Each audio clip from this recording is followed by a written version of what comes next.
The shuttle moved slowly through the massive doors of the council station. Inside, Taemin watched the alien structure grow larger through the window. He had made this trip twice before. Each time, the aliens treated him like a child who needed teaching. "They will make bigger demands this time," Admiral HFY said from her seat. She wore her military uniform with all her medals showing. Her face showed no emotion, but her hands gripped the armrest tightly. Taemin nodded. "I know. The council thinks we should be grateful they even talk to us." Scientist Hyun-woo looked up from his data tablet. "The council has ruled the galaxy for 3,000 years. They believe age means wisdom. They think we are babies playing with fire." The shuttle docked with a soft bump. 3 humans stood and walked toward the exit. Behind them, their security team followed in silence. They all knew this meeting would change everything. The council chamber was enormous. 12 species sat in a circle, each on platforms that raised them high above the floor. The human delegation stood in the center, looking up at the aliens who judged them. The Grand Arbiter spoke first.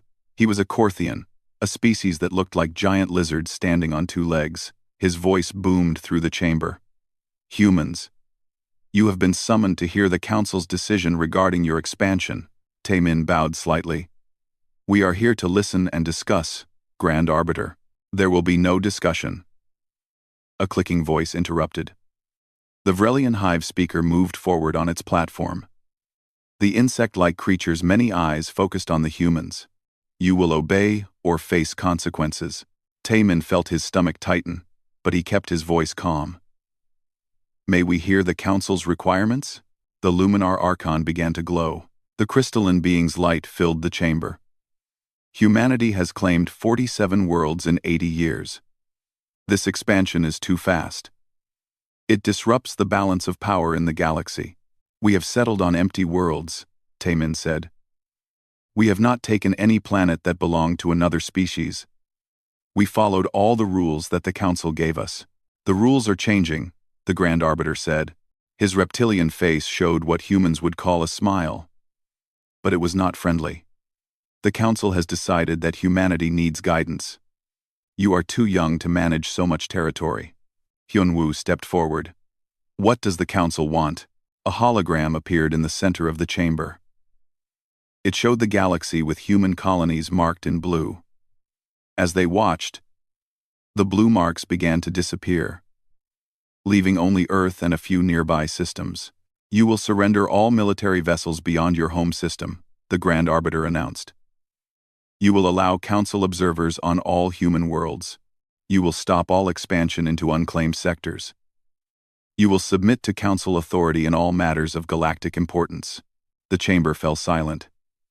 Taemin looked at the hologram, then at the aliens above him. "You want us to give up our freedom. You want us to become your servants. We prefer the term protected species," the Luminar Archon said. Its glow softened as if it was being kind. "You will benefit from our wisdom and protection.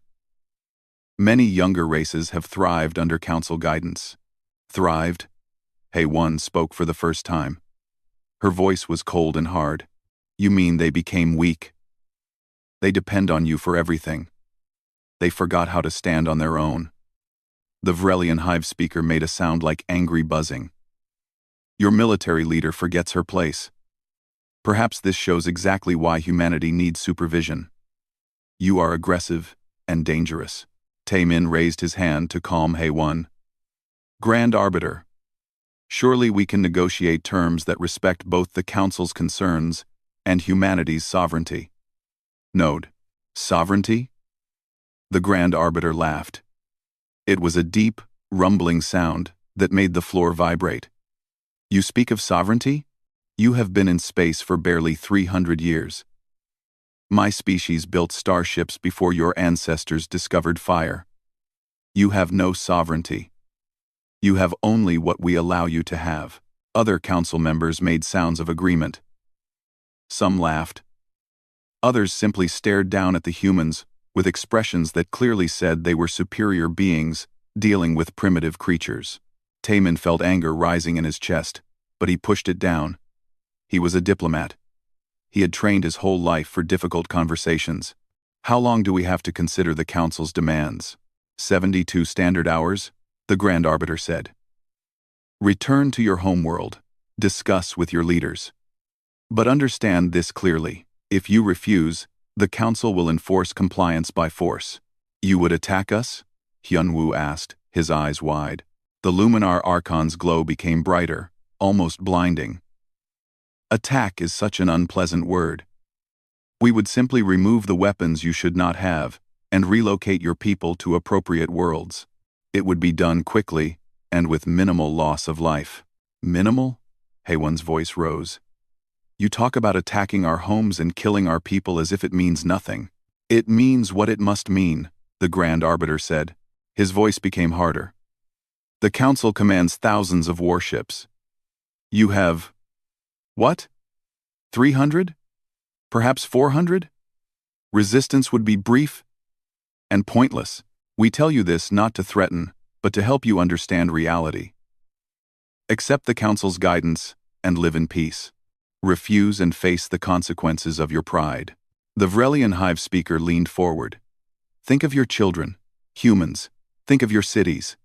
Is your pride worth their lives? Taemin stood very still. He looked at each council member in turn. He saw their confidence, their certainty, their complete belief that humanity would obey because humanity had no choice. We will return to Earth, Taemin said quietly. We will discuss your demands with our government. You will have our answer in 72 hours. See that you make the right choice, the Grand Arbiter said. You are dismissed.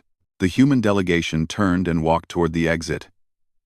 Behind them, they could hear the council members talking and laughing. The words were in different alien languages, but the translation devices made the meaning clear. They will obey. They always do. Such a proud species. They will learn humility. 300 ships against thousands. They would need to be insane to refuse. The shuttle doors closed behind them. Only then did Haewon allow her anger to show. She slammed her fist against the wall. They treat us like animals, like pets that need training. Hyunwoo sat down heavily. They have the numbers. The Grand Arbiter was right about that. In a straight fight, we would lose. Taemin looked out the window as the shuttle pulled away from the council station. Earth was visible in the distance, a blue and white sphere that held 8 billion human lives. Their colonies held billions more. Send an encrypted message to Chairman Jiho, Taemin said. Tell him to call an emergency session of the entire government. Every representative from every world needs to hear what just happened. Haewon moved to the communication console. What will you tell them? Taemin was quiet for a long moment. Then he said, I will tell them the truth. The council has given us a choice. Submit or fight. There is no middle ground. No negotiation. No respect. They believe we will kneel because we must. And? Hyunwoo asked. Taemin turned to face his companions. His eyes were hard, his jaw set. And I will tell them that I am tired of kneeling. I will tell them that our ancestors faced extinction many times, and they survived by refusing to give up. I will tell them that maybe, just maybe, the Council has made a terrible mistake. The shuttle accelerated toward Earth, carrying 3 humans who had just heard their species threatened with subjugation. Behind them, the Council station grew smaller, its lights twinkling like stars. None of them knew it yet, but the galaxy was about to change forever. The Council had made their demands. Now humanity would make their choice, and that choice would teach the galaxy an old human saying, never back a human into a corner unless you are prepared for what happens next. The emergency session began exactly 12 hours after Taemin's shuttle landed on Earth. Every government representative from every human world attended, some in person but most through holographic projection. The chamber in Geneva looked like it held thousands of people, though only a few hundred were actually physically present. Chairman Jiho stood at the central podium. He was an old man who had led the United Earth government for 15 years. His hair was white, his face lined with age, but his eyes were sharp and clear. He raised his hand for silence. Representatives of humanity, Jiho began. We face the most important decision in our history. Ambassador Taemin will now explain what happened at the council station. Taemin walked to the podium. He looked tired. The journey back from the council station and the hours of preparation for this meeting had worn him down. But his voice was steady as he spoke. The Galactic Council has issued an ultimatum, Taemin said. He activated the hologram system, showing the recording of the council meeting. The representatives watched in silence as the aliens made their demands. They heard the Grand Arbiter's threat. They saw the contempt in the council members' expressions. When the recording ended, the chamber erupted in angry voices. Representatives shouted questions and objections. Jiho let them talk for several minutes before calling for order again. We have 3 options, Taemin said once the chamber was quiet. First, we can accept the council's terms. We would give up our military, surrender our colonies to council oversight, and become what they call a protected species. Second, we can try to negotiate for better terms. Third, we can refuse their demands entirely. A holographic representative stood. It was Yuna from New Pyongyang, one of humanity's most prosperous colonies. If we refuse, they will attack us. The Grand Arbiter said they have thousands of ships. We have barely 400. How can we possibly fight that? Many representatives nodded in agreement. The numbers were clear.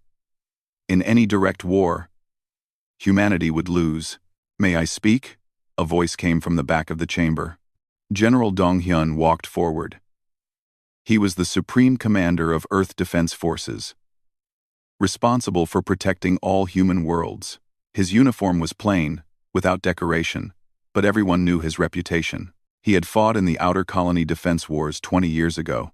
Speak, General, Jiho said. Dong-hyun stood at the podium next to Taemin. He looked out at the assembled representatives. Representative Yuna is correct. In a traditional war, fighting fleet against fleet, we would lose. The Council has more ships, more resources, and more experience. They have been fighting wars since before Earth had cities. The chamber became very quiet. No one expected the military commander to agree with surrender. However, Dong-hyun continued, we are not going to fight a traditional war. He activated a different hologram. It showed star charts and military deployments. For the past 20 years, since we first encountered the Council and saw how they treated younger species, we have been preparing. We knew this day might come. Another representative stood. Preparing how? You cannot build thousands of ships in secret. No, Dong-hyun agreed. But we can build better ships, smarter weapons.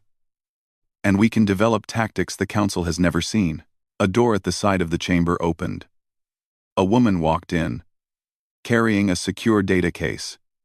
She was Chief Engineer Soo Bin, head of Earth's Advanced Research Division. Very few representatives had ever heard of her. Her work was classified at the highest levels. Representatives of humanity, Soo Bin said as she reached the podium. My team has spent 2 decades developing technologies that the Council does not know exist. I am here to tell you that the General is correct. We can fight, and we can win. The chamber exploded with questions.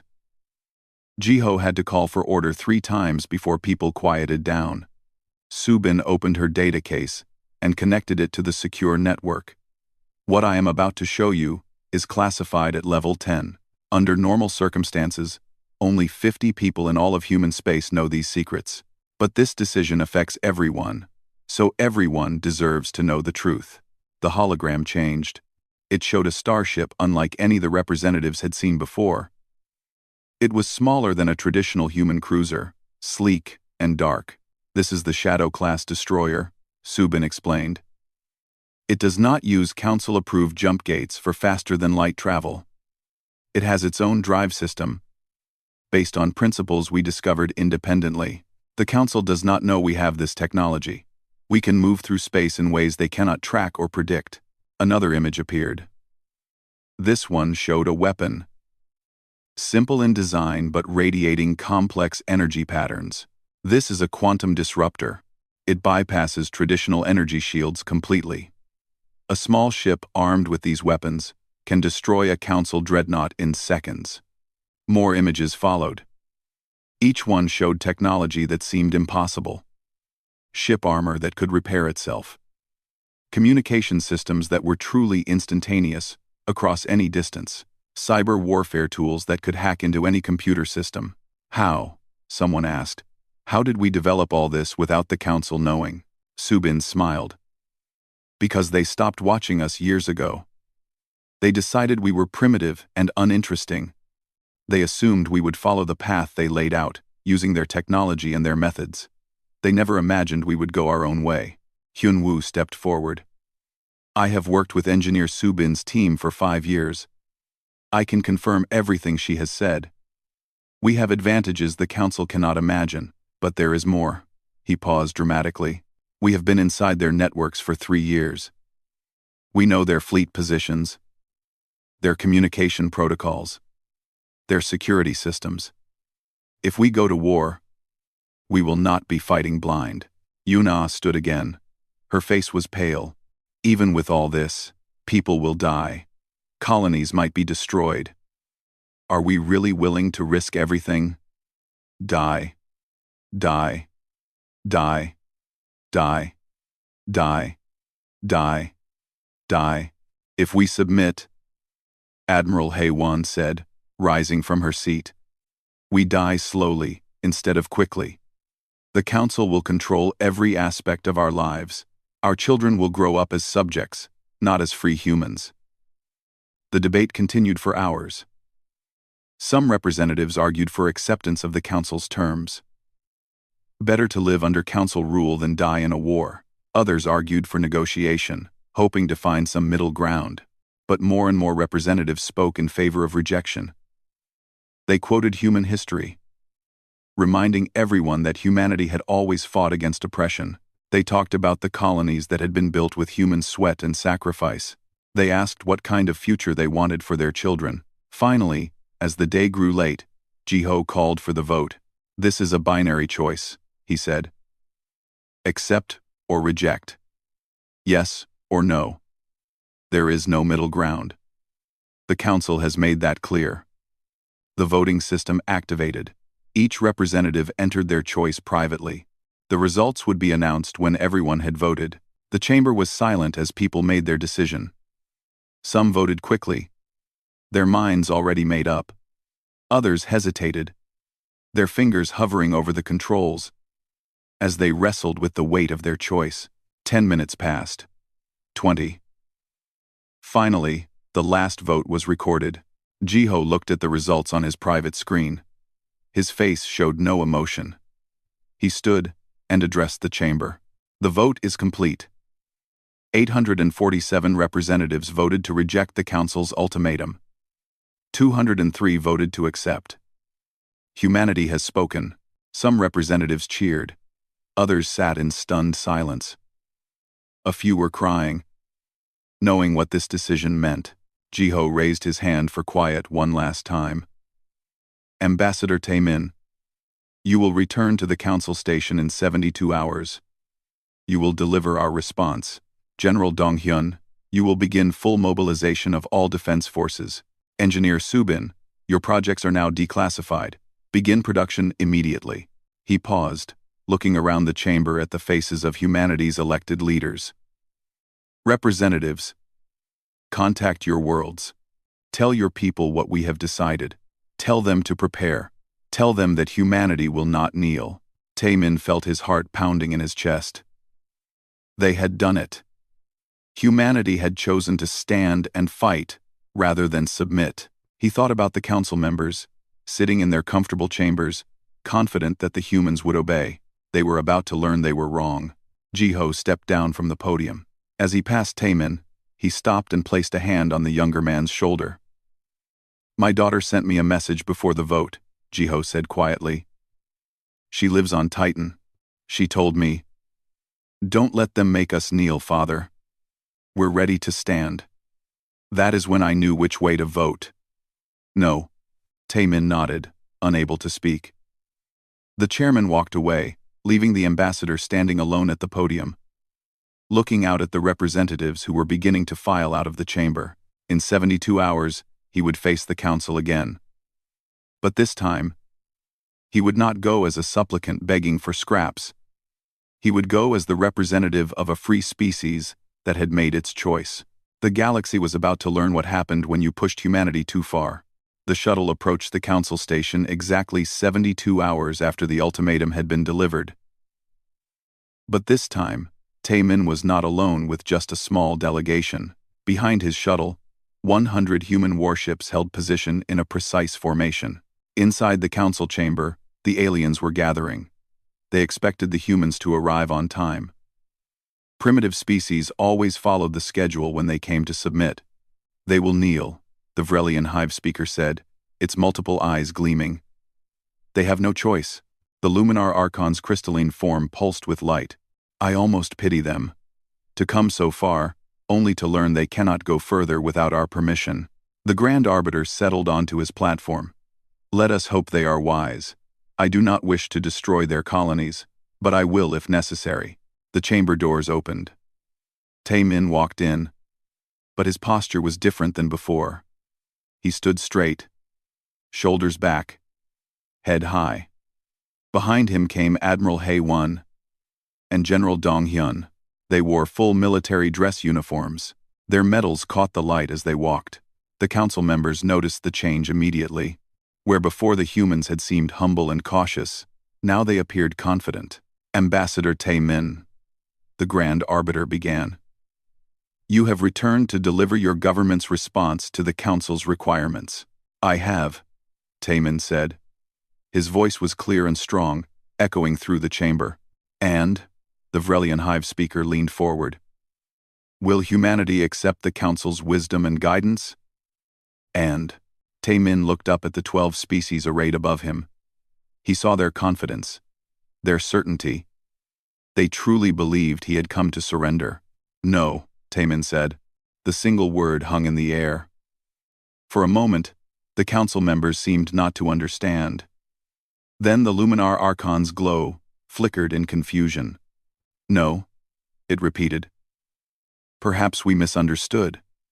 Could you clarify your response?" "I am being very clear," Taemin said. "Humanity rejects your ultimatum. We will not surrender our military vessels. We will not accept council observers on our worlds. We will not stop our expansion into unclaimed space. We will not submit to council authority." The chamber erupted in noise. The council members spoke over each other in a dozen different languages. The translation devices struggled to keep up with the chaos. The Grand Arbiter raised his massive clawed hand for silence. When the chamber quieted, his voice was dangerous. "You refuse? Do you understand what you are saying? Do you comprehend the consequences?" We understand perfectly," Taemin replied. "You asked us to give up our freedom. We decline. You demanded that we become your subjects. We refuse." Admiral Hae-won stepped forward. "We came to you 3 times, seeking friendship as equals. 3 times you treated us with contempt. You measured us by your standards and found us wanting. That was your mistake, not ours." The Vrelian hive speaker made a sound like angry insects swarming. "Mistake? You dare speak to us of mistakes? You are children playing at war. We have commanded fleets since before your world had kingdoms." "Then, perhaps," General Dong-hyun said coldly, "you have been commanding them for too long. Perhaps you have forgotten what it means to face an enemy who thinks differently than you do." The Grand Arbiter rose to his full height, towering on his platform. "You compare yourselves to enemies? You have 400 ships. We have thousands. You have colonies on 47 worlds.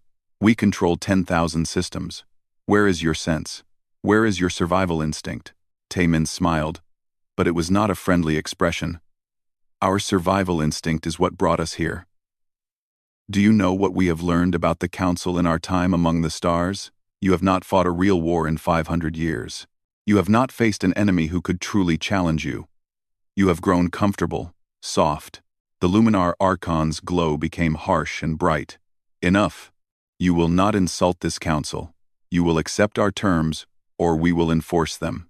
"Enforce them then," Taemin said. "We will be waiting." The Grand Arbiter's eyes narrowed. "You truly wish for war? You would sacrifice billions of your people for pride." "Not for pride," Taemin said. For freedom. For the right to exist as a sovereign species. For our children's future. Those are things worth fighting for. A smaller council member spoke up. It was a Felixian. A species that resembled Earth's cats but walked upright. Perhaps we could negotiate new terms. Find a middle ground that both sides can accept. There is no middle ground, the Vrelian hive speaker snapped. They obey or they die. That is the only choice. Taemin turned to the Felixian. Thank you for trying, but the Vrelian is correct. The council has made its position clear. Either we submit completely or we fight. There is no negotiation. He turned back to face the Grand Arbiter. We offered you partnership. We offered you trade and cultural exchange. We offered you friendship between equals. You responded with threats and demands. You chose this path, not us. Scientist Hyun Woo, who had been quiet until now, spoke up. The council claims to represent wisdom and order in the galaxy. But what wisdom is there in forcing a proud species to kneel? What order comes from oppression? The Grand Arbiter's face twisted in anger. Proud? You are not proud. You are arrogant and foolish. Very well. Since you refuse our mercy, you will learn what the council does to those who defy its will. He touched a control on his platform. A holographic display appeared, showing the council's military deployment. Thousands of ships were gathering at staging points throughout the galaxy. 3 fleets, the Grand Arbiter announced. The first will secure your outer colonies. The second will blockade your major worlds. The third will ensure Earth's compliance. Within 1 month, every human ship will be destroyed or captured. Within 2 months, every human colony will be under council control. This is not a threat. This is a certainty. Admiral Haewon studied the display with professional interest. Impressive numbers, she admitted. But numbers are not everything. No? The Grand Arbiter laughed. What else is there? You cannot match our firepower. You cannot match our technology. You cannot match our experience. What do you have that we do not? Motivation. General Dong-hyun said simply. You fight because we defied you. We fight because everything we love is at stake. That makes all the difference. We fight because one cries as the Vrelian hive speaker made its buzzing laugh again. Motivation does not deflect energy weapons.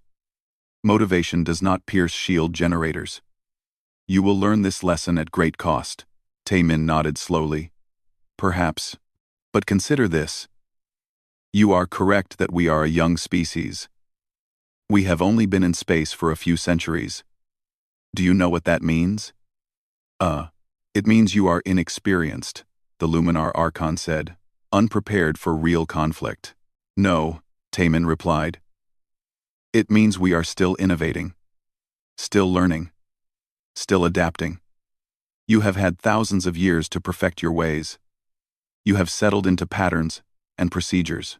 You know exactly how wars are fought because you have fought them the same way for millennia.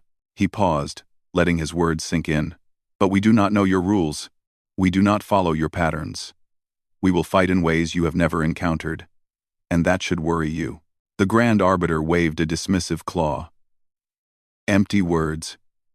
You try to hide your fear behind brave speeches. It will not save you.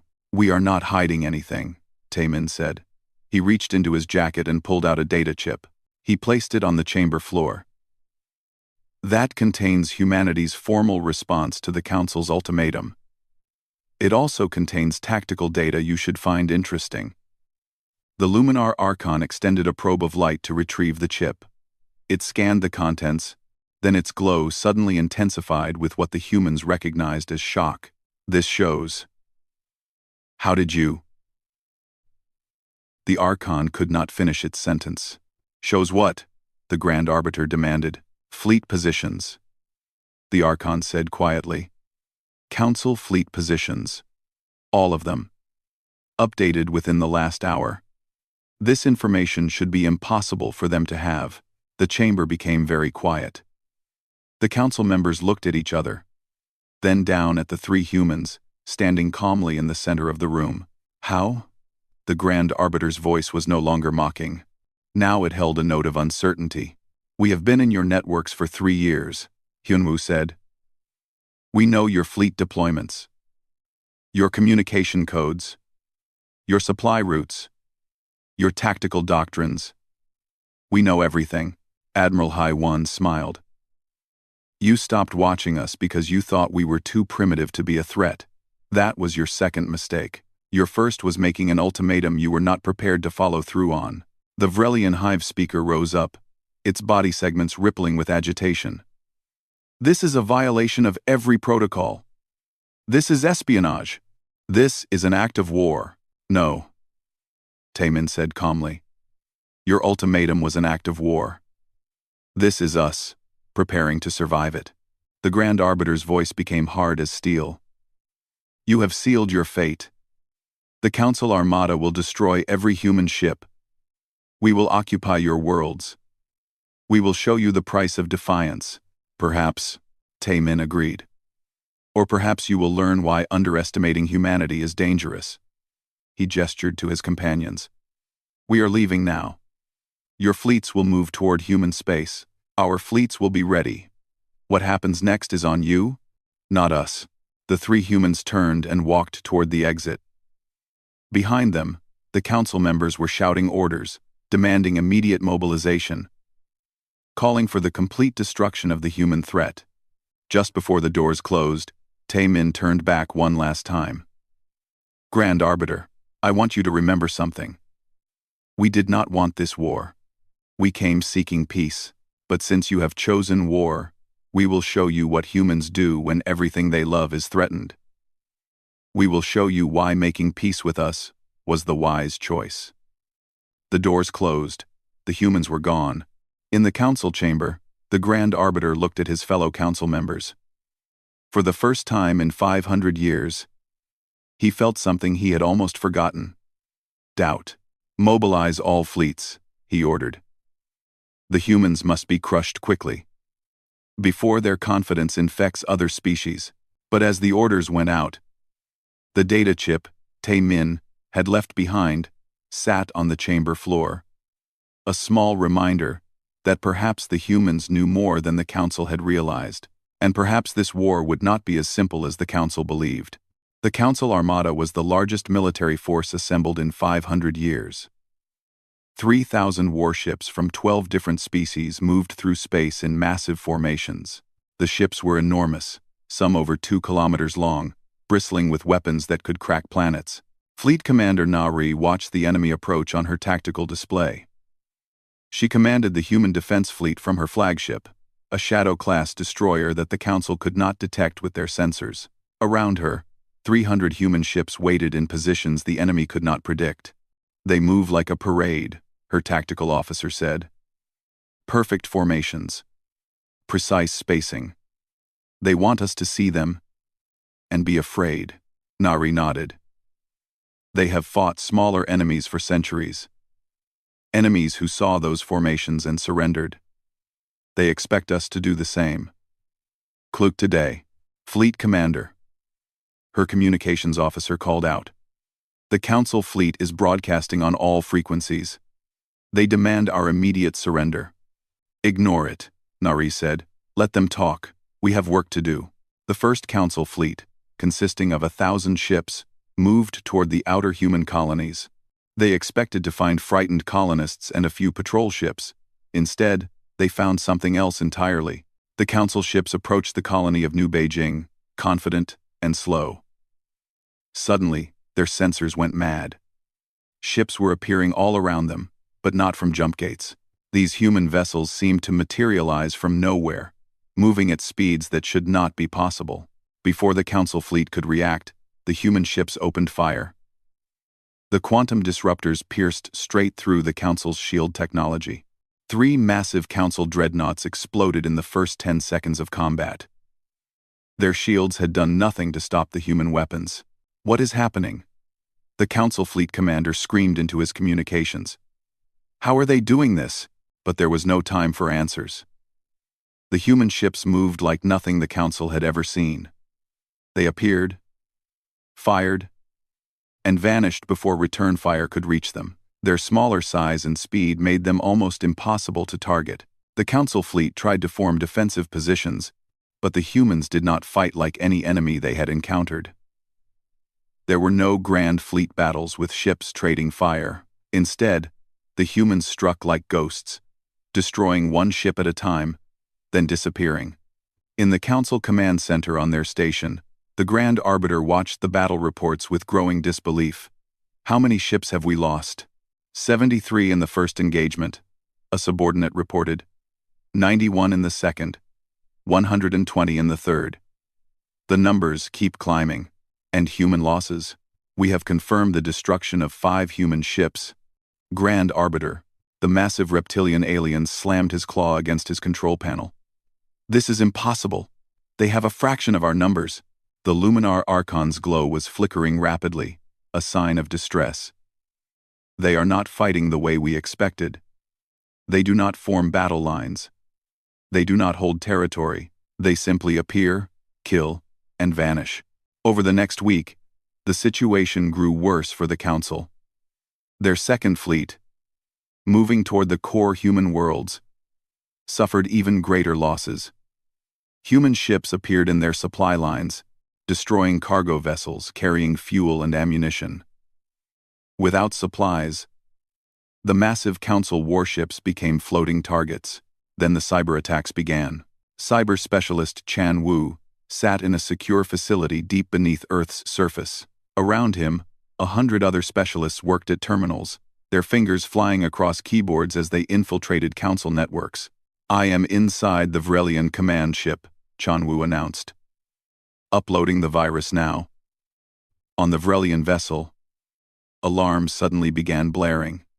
The ship's weapon systems were firing, but not at human targets.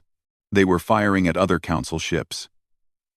The crew scrambled to regain control, but it was too late. By the time they shut down the weapons, they had destroyed 2 of their own escort frigates.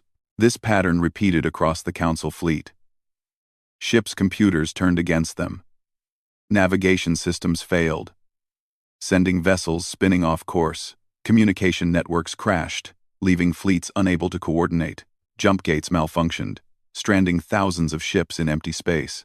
The Grand Arbiter called an emergency meeting of the Council. "How is this happening? Our security systems are the best in the galaxy." The Luminar Archon dimmed with shame. "The humans have exceeded our understanding of computer technology. They can access our systems at will. We cannot stop them." "Then shut down the networks." The Vrelian Hive speaker buzzed angrily. "Go to manual control." "We tried," a technical specialist reported. "But our ships are designed to be networked.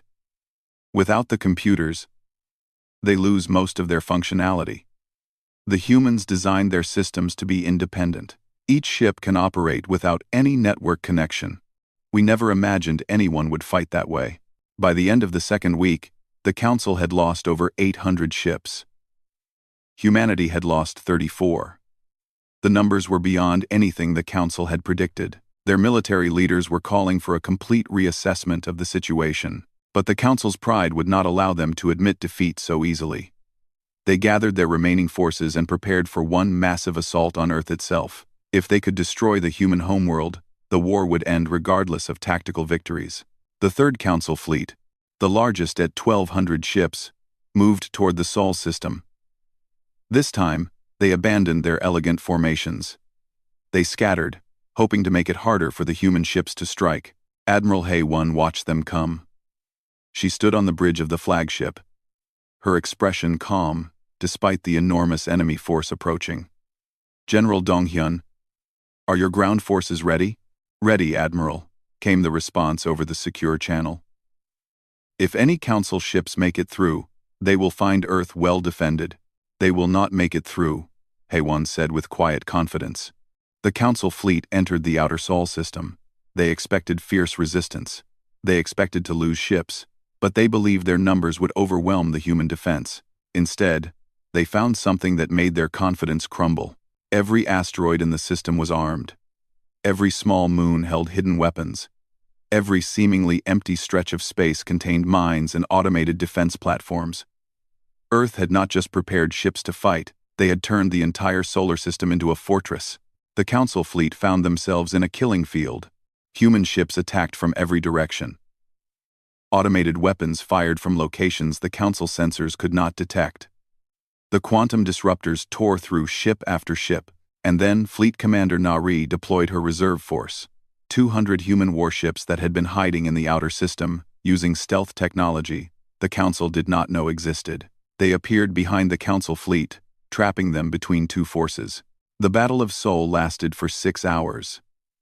When it was over, the Council's third fleet had been destroyed. Of 1,200 ships, fewer than 300 escaped. They fled in disorder. Their proud formations abandoned in their panic to survive. The human losses were higher than in previous engagements. 73 ships destroyed, but Earth remained untouched. Not a single Council vessel had come within weapons range of humanity's homeworld. In the Council chamber, the Grand Arbiter stood in silence. Around him, the other Council members were equally quiet. The holographic display showed the tactical situation. 3 Council fleets had been deployed. All 3 had been defeated. Over 2,000 ships destroyed in less than 3 weeks. How? The Vrelian Hive speaker's voice was weak. Its earlier aggression gone. How did we lose? General Dong Hyun's face appeared on the Council's main display. The transmission was being broadcast on every Council channel, ensuring that every species in the galaxy could hear. You lost because you measured us by your standards, Dong Hyun said. You assumed we would fight like you fight. You assumed our technology would be like yours. You assumed we would follow the rules you know. He paused, letting his words sink in. But we are not like you.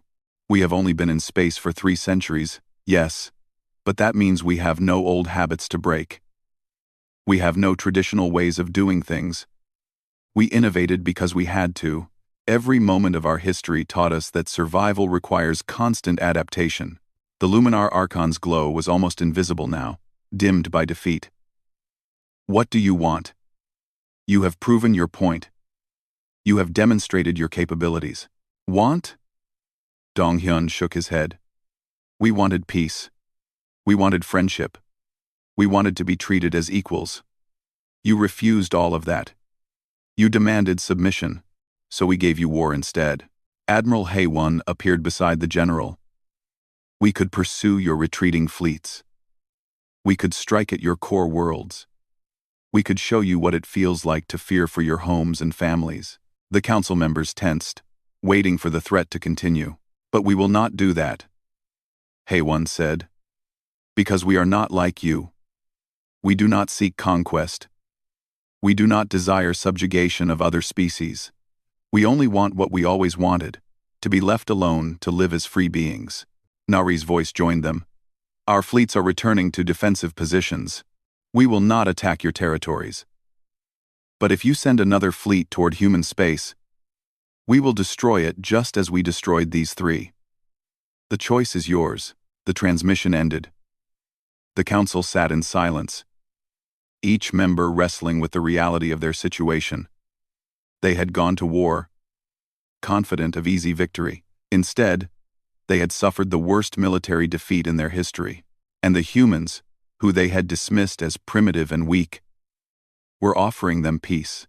The Grand Arbiter looked at his fellow Council members. For the first time in his long life, he understood what it meant to be humbled. We must discuss what happens next, he said quietly, because it is clear that everything we believed about humanity was wrong. 3 months had passed since the Battle of Seoul. The Council chamber looked different now. Many seats remained empty. Some species had chosen not to attend this meeting, too ashamed to face what they had helped create. Others stayed away, because they feared what humanity might do next. The Grand Arbiter stood at his platform, but he no longer towered over the chamber. He had requested that all platforms be lowered to the same level as the floor. It was a symbolic gesture, but an important one. No species would look down on another today. Ambassador Taemin entered the chamber with Chairman Ji-ho beside him. Behind them walked Admiral Haewon and General Dong Hyun. But there was no military escort this time. No warships waited outside. The humans came in peace, just as they had 3 months ago when the council had threatened them. The chamber was quiet as the humans took their places. Where before they had stood in the center, now chairs had been provided at the same level as the council members, another symbolic gesture of equality. The Grand Arbiter spoke first. His voice was different than before. The arrogance was gone.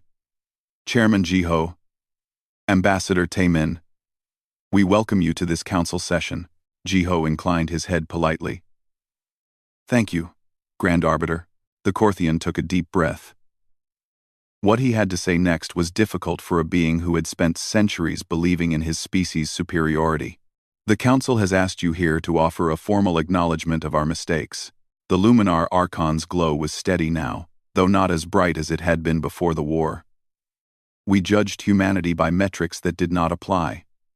We saw your youth as a species and assumed weakness. We saw your rapid expansion and assumed aggression. We were wrong on both counts. The Vrelian hive speaker, whose kind had been among the most vocal in demanding human submission, spoke next.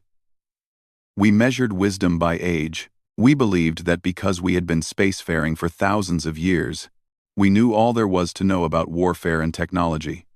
Humanity showed us that innovation and adaptation can be more valuable than experience. Taemin listened carefully. These words cost the council members greatly. He could see it in their postures, their voices, their expressions. They were beings who had rarely, if ever, admitted they were wrong. The council formally apologizes for the ultimatum we delivered, the Grand Arbiter continued. We had no right to demand submission from a sovereign species. We had no justification for threatening your worlds and people. Our actions were based on prejudice and arrogance. He paused, and when he spoke again, his voice held genuine regret. We went to war believing we would teach humanity a lesson. Instead, you taught us several. You showed us that we had become complacent, that our long history had made us rigid in our thinking, that we had forgotten how to treat other species with respect. Quote, Chairman Jiho stood. He was old, and the last 3 months had aged him further, but his voice was strong. Grand Arbiter, members of the Council, humanity accepts your acknowledgement, but words alone cannot undo what has happened. We know, the Grand Arbiter said. That is why we wish to propose a treaty. Not a treaty of submission or subjugation, but a treaty between equals. A hologram appeared in the center of the chamber. It showed the proposed treaty terms. Taemin studied them carefully. The terms were generous, far more so than he had expected. All human colonies are recognized as sovereign territory, the Luminar Archon explained. No council oversight, no restrictions on your expansion, no limits on your military forces. Furthermore, the Vrelian hive speaker added, we offer humanity full membership in the Galactic Council, not as a junior member or a protected species, but as a full voting member with all the rights and privileges that entails. Scientist Hyun Woo, who had accompanied the delegation, spoke up. What does the Council expect in return? The Grand Arbiter's expression was sincere. We hope that humanity will share their technological innovations with the Council, not as tribute or payment, but as partners, working together. Your advances in computer technology, your faster-than-light drive systems, your approach to warfare, all of these could benefit every species in the galaxy. And, the Luminar Archon added, we hope humanity will help us reform the Council itself. We have operated under the same principles for thousands of years. Those principles clearly need to change. We need voices that think differently, that challenge our assumptions. Admiral Hae-Won leaned forward. You want us to teach you? After you tried to conquer us? Yes, the Grand Arbiter said simply. Pride prevented us from learning before. Defeat has taught us humility. You showed mercy when you could have pressed your advantage. You offered peace when you had earned the right to demand revenge. That speaks to a wisdom we clearly lack. Jiho looked at his fellow humans. They had discussed this possibility during the journey to the Council station. They had debated what terms they would accept, what they would demand. But hearing the council's genuine contrition changed the calculation. "We have conditions," Jiho said finally. "Name them," the Grand Arbiter replied. "First, this treaty must include protections for all younger species, not just humanity. No species should be threatened with subjugation simply because they are new to the galaxy." The council members looked at each other, then nodded. "Agreed," the Luminar Archon said. "Second, the council must establish clear laws about sovereignty and expansion. No more vague rules that can be interpreted however the powerful choose. Every species must know their rights." "Also agreed," the Grand Arbiter said. "Third, there must be compensation for the families of those who died in this war, both human and council species. The war was the council's mistake, but people on all sides suffered for it." The Vrelian Hive speaker made a sound of acceptance. "We will establish a fund for all families affected. This is just..." Taemin stood and walked to the center of the chamber. He looked at each council member in turn.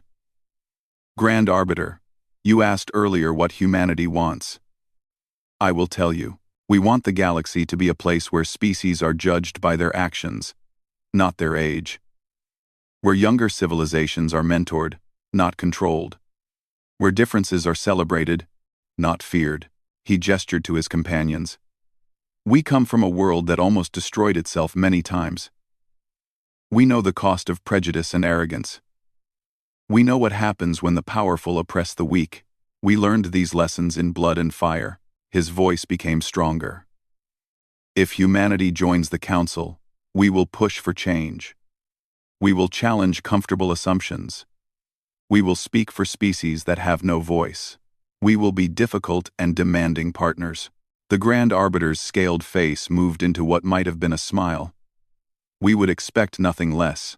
That is exactly why we need you." Over the next hour, the details were worked out. The treaty was formalized.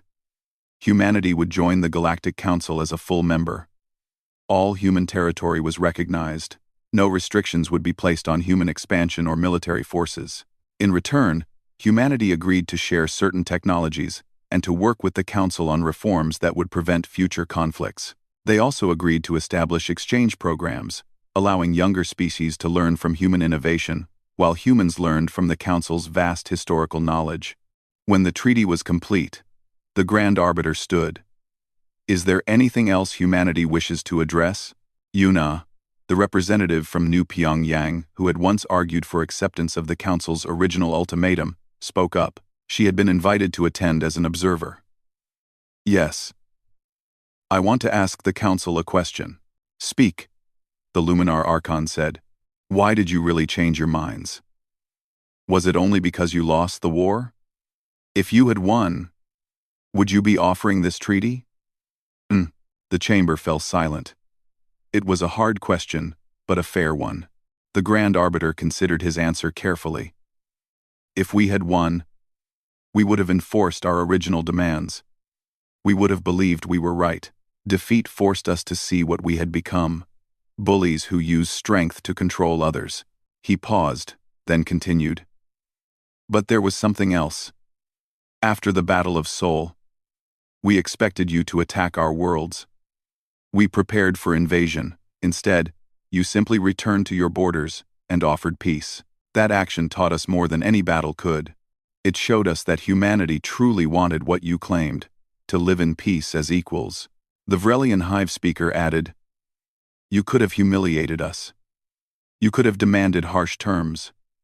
You could have made us suffer as we intended to make you suffer. But you did not. That showed a wisdom and restraint we had not expected." General Dong Hyun spoke quietly. "Every war has costs that go beyond ships and lives. This war cost the Council their certainty. It cost them their belief in their own superiority. Those are hard things to lose. But perhaps they needed to be lost." The Luminar Archon's glow brightened with what the humans had learned to recognize as agreement. "The General is correct. We had grown comfortable in our position. We had forgotten that wisdom requires constant questioning, not blind certainty." Chairman Jiho rose and walked to where the Grand Arbiter stood. The old human and the ancient alien regarded each other for a moment. Then Ji-ho extended his hand in the human gesture of agreement. The Grand Arbiter looked at the offered hand, then carefully wrapped his clawed hand around it. "To a new partnership," the Korthian said. "To mutual respect and learning," Ji-ho replied. The treaty was signed by all parties. Humanity officially joined the Galactic Council. The war that had threatened to destroy human civilization instead became the event that transformed the galaxy's power structure. As the ceremony concluded and the various species began to depart, Taemin found himself standing alone with the Grand Arbiter. "Ambassador," the large alien said, "may I ask you a personal question?" "Of course. When you stood here 3 months ago and rejected our ultimatum, were you confident you would win the war?" Taemin considered lying, then decided honesty was more appropriate. "No. We knew we had advantages you did not expect. But we also knew the risks were enormous. We could have lost everything. Then why did you refuse? Why not negotiate? Why not try to find a compromise?" Taemin looked up at the towering alien. "Because some things cannot be compromised. Freedom is one of them. You offered us safety in exchange for our sovereignty. But a comfortable cage is still a cage. We would rather die free than live as subjects." The Grand Arbiter was quiet for a long moment. "My species has ruled our sector of space for 10,000 years. In all that time, we believed we understood wisdom, but you have taught me something in 3 months that I never learned in all my centuries of life." "What is that?" "True wisdom is not about how long you have existed. It is about how willing you are to learn and change. My species stopped learning long ago. We thought we knew everything. You showed us we knew very little about what truly matters." He placed a massive claw gently on Taemin's shoulder. "Thank you for that lesson, Ambassador. It was painful, but necessary." Taemin smiled. "Perhaps now we can learn from each other. We have much to teach, but we also have much to learn. That is what real partnership means." As Taemin left the council chamber for the last time as a non-member species, he looked back at the alien representatives. They were talking amongst themselves, already beginning the difficult work of reforming their ancient institutions. Outside, his shuttle waited. Earth was visible through the windows, blue and beautiful and free. Across human space, billions of people were celebrating. They had stood firm when threatened. They had fought when necessary. And they had shown mercy when victorious. Admiral Hae-won was waiting in the shuttle. "How do you feel?" she asked. "Tired," Taemin admitted, "but hopeful. We have a chance to shape the galaxy into something better." Taemin admitted, "Do you think they will really change?" "I think they want to," Taemin said. "Whether they can overcome thousands of years of habit remains to be seen, but at least now they are willing to try." As the shuttle pulled away from the council station, carrying humanity's delegation home, a message was broadcast across every human world. Chairman Ji-ho spoke to his people one final time before retiring from public service. "Today, humanity took its place among the stars not through conquest, but through the strength of our convictions. We stood for what we believed, we fought for what we loved, and we extended mercy to those who wronged us. Let this be our legacy. That we were strong enough to fight and wise enough to forgive. The future is bright, and it belongs to all of us." And across the galaxy, on 1,000 worlds belonging to a dozen species, beings who had watched humanity's defiance and victory began to wonder if perhaps the Galactic Council had been wrong about more than just humans. Perhaps it was time for all of them to question the old ways and build something new. The age of unquestioned council dominance was over. A new era had begun, one where strength and wisdom would be measured not by age, but by actions, and humanity, the young species that refused to kneel, would help lead the way.